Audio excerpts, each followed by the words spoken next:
අහස බලාගෙන ඉන්නේ අඬන්න. හැබැයි මම මේ ෆීලිං එකට නම් මාර ආසයි. හොඳටම වහින්න අහස කළු කරලා තියෙන දවස්වලට මම හරි කැමතියි. හැබැයි මම කැමති ඒ දවස්වලට කොහෙවත් යන්න නැතුව ගෙදරට වෙලා ඉන්න. හැබැයි අද නම් එහෙම ගෙදරට වෙලා ඉන්න බලන් දවසක් නෙවෙයි. මම මේ උදෙන්ම යන්න ලෑස්ති වෙන්නේ අපේ කැම්පස් එකට. මගේ යුනි ස්ටඩීස් ඉවරයි. ඉතින් අපේ බැජ් එකේ අපිට නෝටිස් එකක් දාලා තිබුණා කැම්පස් එකෙන් ඇවිල්ලා අපේ ෆයිනල් රිසල්ට් ෂීට්ස් කලෙක්ට් කරගන්න කියලා. ඉතින් ඒක කලෙක්ට් කරගන්න යන්න තමයි මම මේ ලෑස්ති වෙන්නේ. ඉතින් බලන්නකෝ ඒ අවුරුදු 4 ගෙවුණු ඉක්මන. ඇත්තමයි කැම්පස් එකට ගිය මුල්ම දවස හරියට නිකන් අද ඊයේ දවසක් වගේ. නමුත් ඒ අවුරුදු 4 තමයි මගේ ජීවිතේ මාව ගොඩක්ම වෙනස් කරපු අවුරුදු 4. කවදාවත් කිසිම දෙයක් තනියෙන් කරගත්තු නැති මම, කවදාවත් කිසිම ගමනක් තනියෙන් ගියපු නැති මාව ගොඩක්ම වෙනස් කරපු අවුරුදු 4 තමයි මේ කැම්පස් එකේදී ගෙවුණු අවුරුදු 4. ඉස්සර ඒ ලෙවල් කරන කාලෙදී හැමදාම ක්ලාස් එකට මාව ගෙනihin ඇරළුවේ තාත්තා. මං කවදාවත් බස් එකේ ක්ලාස් ගිහිල්ලා ඇවිල්ලා නැහැ. එහෙම ක්ලාස් එකට මම බස් එකේ ගියොත් මට එදාට දුක හිතෙනවා. අනේ තාත්තා එන්නේ නැහනේ මාව ගන්න කියලා. නමුත් මම කැම්පස් එකේ හිටපු අවුරුදු 4දී තේරුම් ගත්තා මං කොච්චර ස්ට්‍රෝංග්ද, මගේ හිත කොච්චර ශක්තිමත්ද, මට මොනවද කරන්න පුළුවන් දේවල් සහ ඒ අවුරුදු 4 තමයි මම ගොඩක්ම තේරුම් ගත්තේ කොහොමද ගොඩක් හිතින් වැටෙන වෙලාවට ගොඩාක් දුෂ්කර කාලවල වලදී කිසිම කෙනෙක්ගේ උදව්වක් නැතුව තනියෙන් කොහොමද ඒවට මුහුණ දෙන්නේ, කොහොමද තනියෙන් සර්වයිව් වෙන්නේ කියන දේවල්. ඒ වගේමයි හැම දෙයක්ම තනියෙන් කරගන්න තමන්ගේ ජීවිතේ හැම ගමනක්ම පළවෙනි ස්ටෙප් එක බය නැතුව තනියෙන් තියන්න මම ගොඩක්ම පුරුදුනේ මේ කැම්පස් එකේ අවුරුදු 4දී. එදා වහින පාටක්නේ තිබුණේ. ඒ නිසා ඉක්මනට වහී කියලා හිතලා වහින්න කලින් ඉක්මනට ස්ටෑන්ඩ් එකට යන්න හිතාගෙන මම තාත්තා එක්ක ගෙදරින් පිටත් වුණා. හැබැයි ගොඩක් දුර යන්න හම්බුනේ නෑ. හොඳටම වහින්න පටන් ගත්තා.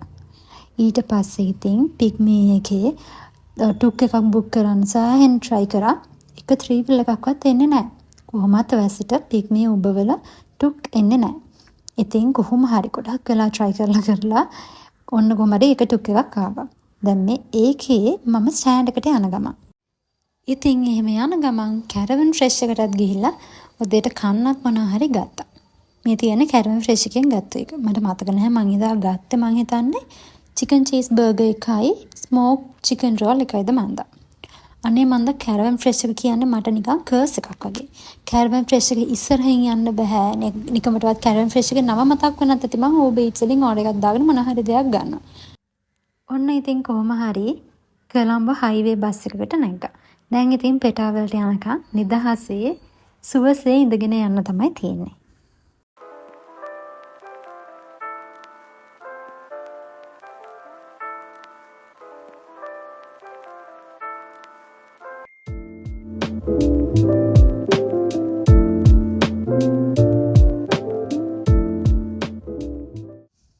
පිටකොටුවෙන් බැහැලා දුවගෙන ඇවිල්ලා 138 බස් එකක ඉඳගත්තා. මම දන්නවා 138 බස් එකක ඉඳගන්න දුවගෙන ඉන්න ඕනි නෑ. මොකද 138 බස් එකක් නැත්තම් ඒක ගියපු ගමන් තව එකක් එනවා. ඉතින් හැබැයි මං වගේ මොඩයක් ඉන්නවනේ. 138 බස් එකේ ඇවිල්ලා විජේරාම හන්දියෙන් බැහැලා දැන් මේ අපේ කැම්පස් එක පැත්තට ඇවිදගෙන යන ගමන්. ඉතින් මම ගියේ ශ්‍රී ජයවර්ධනපුර විශ්වවිද්‍යාලයට. කෙටියෙන් කිව්වොත් ජපුරට. ඉතින් දැන් මේ ජපුරට ඇවිදගෙන යන ගමන් තමයි ඉන්නේ. ජපුර ලස්සන වැස්සට කියනවනේ. එහෙනම් ඔයාලම බලන්නකෝ. ජපුර ඇත්තටම ලස්සනයිද කියලා. චේතනා මෝදුවන ලෝචනා ස්වප්න මත මානරිරෝ මෝරනා යවනා ප්‍රේමයට කාරණා රාගමන රහසේම පාවී ගියා සේයාවුනා හේරුරටා සිත් මහසේ ආශාමවා දෙව්ලියේ මන බන්ධනා कैंदना इसी होक माना रंदना संदतिये इंगी वत्सना देवलोविन ऐ इल्लला कैलाशगिरी वंदना මේ දවස්වල වැස්සට මල් සේරම හැලුනට මොකද සමහර කාලවල වලට මේ පැල සේරම රතු පාටින් පිරීලා යනවා. දී දුන්නේ පවානිත සුභා රූපේ හැංගෙන්නේ නුඹේ ළඟ තමා කුළුදුලේ මාගේ ප්‍රේමාදරේ නේකවාරේ බැඳී හදවතේ पिंहर्षा वही मातमा सिद्ध संखा निवेय मिदा संसारिणी मगे नन्नादु नन्ने मामवनाही नये ඔබ ඉන්න භාවගේ හරි. ඔන්න ඉතින් ෆයිනල් රිසල්ට් ෂීට් එකත් කලෙක්ට් කරගත්තා. මට ෆස්ට් ක්ලාස් ඩිග්‍රී එකක් තියෙනවා. අවුරුදු 4ක මහන්සිය අපතේ ගිහිල්ලා නෑ කියන්නේ. කැම්පස් එකේදී මට මගේ හොඳම යාළුවෙක් හම්බුණා. ඉතින් අපි දෙන්න මේ හම්බෙන්නේ මාස 5කට 6කට විතර පස්සේ. මට හරියට මතක නෑ. නමුත් ඒ වගේ කාලයකට පස්සේ. ඉතින් හරිම සතුටුයි හොඳම යාළුවෙක් හම්බුණාම ගොඩක් කාලයකට පස්සේ. අපි දෙන්න ප්ලෑන් කරා හැව්ලොක් සිටි මෝල් යන්න කියලා. ගිහිල්ලා මූවි එකක් බලනවා කියලා තමයි මුලින්ම හිතාගෙන ගියේ. එයාට කොළඹ කැම්පස් එකට යන්න ඕන වෙලා තිබුණා හවස 3:00 විතර. ඒ නිසා අපි ඊට පස්සේ හිතුවා මූවි එකක් බැලුවොත් අපිට වෙලා මදි වෙයි. එයාට යන්නත් වෙලා මදි වෙයි කියලා හිතලා ඒ නිසා අපි මොන හරි පොඩක් shopping කරමු කියලා හිතලා අපි දෙන්නම ඉතින් හැව්ලොක් සිටි මෝල් එකට ගියා. එදා හැව්ලොක් සිටි මෝල් එකේ ආර්ට් එක්සිබිෂන් එකක් තිබුණා. ඒක ඇත්තටම ගොඩක් ලස්සන ආර්ට්ස් තිබුණා. ඉතින් අපි ඒවත් චුට්ටක් නැවතලා බැලුවා. මේ ඉන්නේ ඉතින් මෝඩ අපි දෙන්න. හරි. දැන් ඉතින් අපිට තියෙනවා කරන්න ලොකු වැඩක්. ඒ තමයි shopping කරන එක. මුලින්ම අපි ගියා මෙමෝසා එකට. මට ඩ්‍රෙස් එකක් ගන්න ඕනේ වුණා. නමුත් එදා මෙමෝසා එකේ මට ඕනි විදිහේ ඩ්‍රෙස් එකක් තිබුණේ නෑ. but usually මෙමෝසා එකේ ලස්සන කලෙක්ෂන් එකක් තියෙනවා ඇඳුම් වල. ඊට පස්සේ අපි ආවා මෙන්න මේ ජුවලරි ෂොප් එකට. මෙතනින් මගේ මේ යාළුවා කලින් නෙක්ලස් එකක් හරි ඉයරින් එකක් හරි ගත්තා කියලා කිව්වා. ඒක ගොඩාක් කල් තියාගන්න පුළුවන් වුණා කිව්වා පාට යන්නේ නැතුව. පැයක් විතර මෙන්න මේ ෂොප් එකේ අපි දෙන්නම කැරකිලා ඉඳලා දෙන්නම අරගෙන තියෙන්නේ එකම විදිහේ ඉයරින් සෙට් එකක්. මම නම් ගත්තේ ඉයරින් සෙට් එක විතරයි. එයාට අමතරව වලට එකකුයි හෙයා ක්ලිප් එකකුයි ගත්තා. ඒ වෙනකොටත් දෙන්නම හොඳටම බඩගින්න හිටියේ. ඉතින් අපි දෙන්න හිතුවා ෆුඩ් කෝට් එකට ගිහිල්ලා මොනවා හරි කන්න ඕනි කියලා. හැබැයි මෙදා සැරේ අපි දෙන්නටම try කරන්න ඕනේ වුණා. අපි දෙන්නම කලින් කාලා නැති විදිහේ පීට්සා එකක්.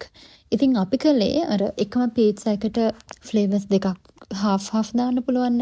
අන්න ඒ විදිහට පීට්සා වර්ග දෙකක් දාලා එක පීට්සා එකක් ගත්තා. ඒකේ එක පීට්සා එකක මට ඒ පීසස් නෙවෙයි පීට්සාස් දෙකේම නම් මතක නැහැ. නමුත් එකක අන්නාසි තිබුණා. ෂුවර් නෑ කර හවායින් මොකක් හරි එහෙම පීට්සා එකක්ද කියලා. කොහමද එකක අන්නාසි එහෙම තිබ්බ හොඳට ඒක රසයි මාරම රහයි. අනිත් එක ඉස්ස තිබ්බ එකක්. ඇත්තටම ඉස්ස තිබුණ පීට්සා එක නම් මට රහක් තිබුණේ නෑ ඇත්තටම. නමුත් අන්නාසි තිබ්බ ඒ පීට්සා එක කෑලි ටික නම් හරිම රහයි. මෙන්න මේ විදිහට තමයි අපේ පීට්සා එක දිස් වෙන්නේ. පේනවා ඉතින් මගේ යාළුවාගේ මූණෙන්ම පේනවා අපි දෙන්න බලාගෙන ඉන්නේ කොයි වෙලෙද මේ කෑම එක කන්නේ කියලා. ඉතින් ඒ ඇස්සේ මම වීඩියෝත් කරන්න ගත්තාම ඉතින් එයා ඉතින් බලාගෙන ඉන්නවා මම වීඩියෝ කරලා ඉවරනකම් කන්න පටන් ගන්න. මම කැමතිම සීෆුඩ් වර්ගය තමයි ඉස්සෝ කියන්නේ. ඉතින් මම යන තැනක මොකක්ම හරි ඉස්සන්ට අදාළ කෑම එකක් තියෙනවා නම් මම ගොඩක් වෙලා try කරනවා ඒ කෑම එක ගන්න. ඉතින් මම ශ්‍රිම්ප් තිබුණු, ඒ කියන්නේ ඉස්සෝ තිබුණු පීට්සා කලින් කාලා නැති හින්දා මමත් ඇත්තටම ආසාවෙන් හිටියේ ඉස්සෝ තියෙන පීට්සා එකක් කාලා බලන්න කොහොමද රහ කියලා. නමුත් ඒකෙන්ම මට එපා වුණා. මම හිතාගත්තා ආයෙ නම් ඉස්සෝ තියෙන පීට්සා කන්නේ නැහැ කියලා. මේ වෙලාවෙත් මම මේ කියන්නේ මේ පීට්සා එක රහ නැහැ කියලා. කෑම කාලා අපි දෙන්නම ගියා මගේ යාළුවට බ්ලිස් එකෙන් සැන්ඩල්ස් දෙකක් ගන්න. ඒක අරගෙන ඊට පස්සේ ආයේ චෙනාරා ටච් එකට ගියා මට ඩ්‍රෙස් එකක් බලන්න. මට ඕනි විදිහේ ඩ්‍රෙස් එකක් එතන තිබුණෙත් නැහැ. ඉතින් පොඩ්ඩක් වෙලා මෙහෙම ඉඳගෙන වීඩියෝස් ටිකක් අරගෙන ඊට පස්සේ අපි ගියා වියානා එකට. අපි වියානා එකට අලුතෙන් ඇවිල්ලා තියෙන පර්ෆියුම් කලෙක්ෂන් එකක් try out කරා. ඒ ටිකත් ඇත්තටම හරිම සුවඳයි. ඊට පස්සේ මම වියානා එකේ BB cream එකයි ෆවුන්ඩේෂන් එකකුයි ලිප්ස්ටික් වගේකුයි try out කරා. ලිප්ස්ටික් එක නම් අර HD කලෙක්ෂන් එකේ රෙඩ් ලිප්ස්ටික් එකක් try කරා. ඒක මාර්ම පිග්මන්ටඩ් ඇත්තටම මාර්ම ලස්සනයි. මගේ මේ තොල්ලේම රතු වෙලා තියෙන්නේ ඒක ගාලා.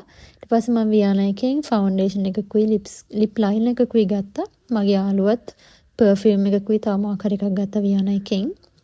වියානා එකට යනකොට හිටපු විදිහයි වියානා එකෙන් එළියට එනකොට ඉන්න විදිහයි බලන්නකෝ.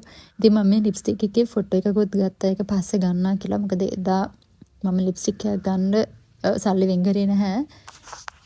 දැන් මේ වෙනකොට 3:00මාරත් පහු වෙලා තියෙන්නේ. කොළඹ කැම්පස් එකේ මගේ යාළුවගේ කසින් කෙනෙක් ඩාන්ස් එකක් පර්ෆෝම් කරනවා. ඉතින් ඒක බලන්න යන්න තමයි එයාට ඕන වෙලා තිබුණේ. ඉතින් එයාට දෙන්න අපි දෙන්න හැව්ලොක් මෝල් එක ඇතුළේම තියෙන ෆ්ලවර් ෂොප් එකකින් ෆ්ලවර් බොකේ එකක් හදාගන්න ගියා. මේක තමයි අපි කියලා හදාගත්තු ෆ්ලවර් බොකේ එක.